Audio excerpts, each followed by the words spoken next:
Gawa tayo ng video dito kasi nung pag entrance namin wala kaming nakuhang video. Alam ko naka-on yung GoPro. Hindi pala.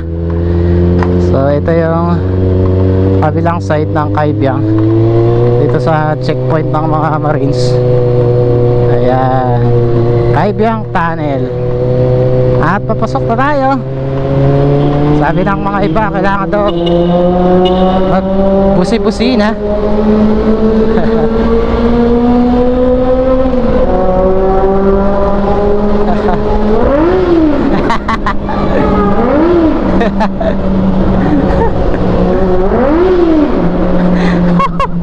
Sarap. Dami pa rin mga riders dito. Papa-picture. At diretso na kami. Ayan, may mga tao dito. Hanggang hapon na siguro yan pag hindi pa ulan. At may mga kaibigan tayo dito na taga wild